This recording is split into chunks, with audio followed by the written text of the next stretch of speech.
My name's Kai, and it's the last day of my junior year.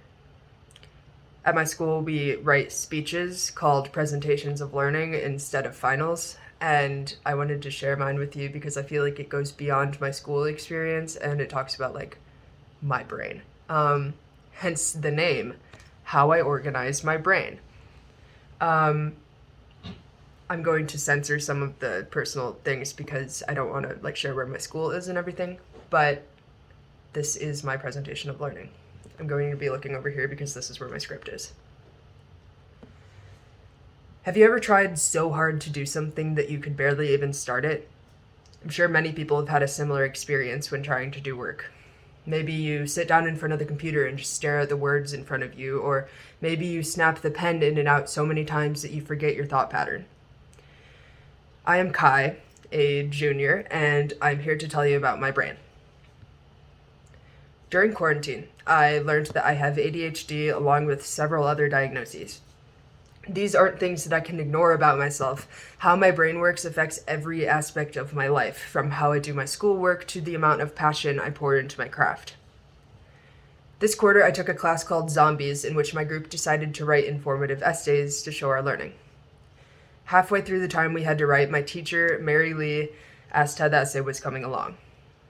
I told her that I had barely even started it, and that, ironically, the outlines were making it a lot harder for me to organize my thoughts. It got me thinking about how life is both organized and a complete mess at all times. I tried to write that essay for hours, struggling to comprehend the outlines and beating myself up for not thinking of anything worthy of being written in the regimented sections. I eventually gave up and emailed Mary Lee with the explanation that I was just too depressed to get the essay done. I copied and pasted my scrawny, unfinished paragraphs into an empty document and sent it her way, feeling a sense of both guilt and relief.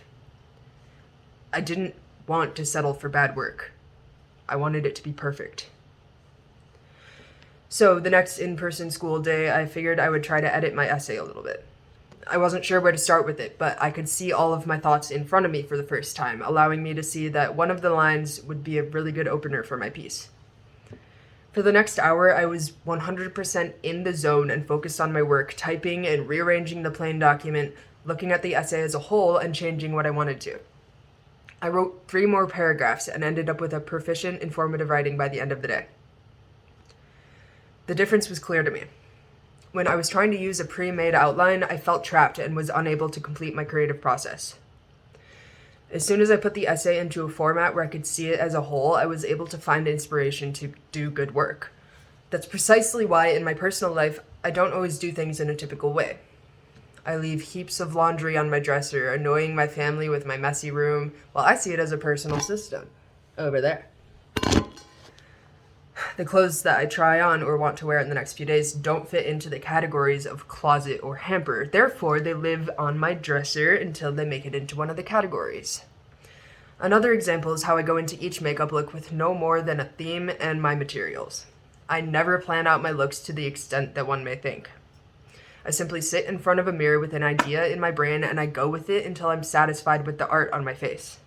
My process can never be forced. If I try to put on makeup when I'm not in the mood, the result is a breakdown and many used makeup wipes. Even with this speech that I'm giving right now, I couldn't even start writing it until the end of the day when I decided to use my own process.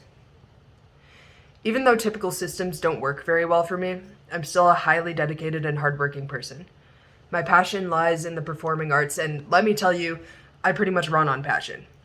This means that when I get inspired, I can create beautiful things. But when I'm uninspired, I panic. To avoid feeling uninspired, I tend to overbook myself in shows and activities that allow me to follow my passions. For a while, I thought that this was the reason that I didn't love school. I thought that I was just too busy to finish my work. Testing this theory, I decided to take a break from performing, telling myself that I would focus on school and mental health. Unfortunately, that didn't turn out the way I hoped it would. I've been struggling a lot with mental health as I no longer have a rehearsal to look forward to at the end of each day.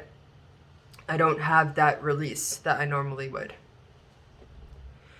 When I am on stage, I can put myself into that moment and into that character's brain.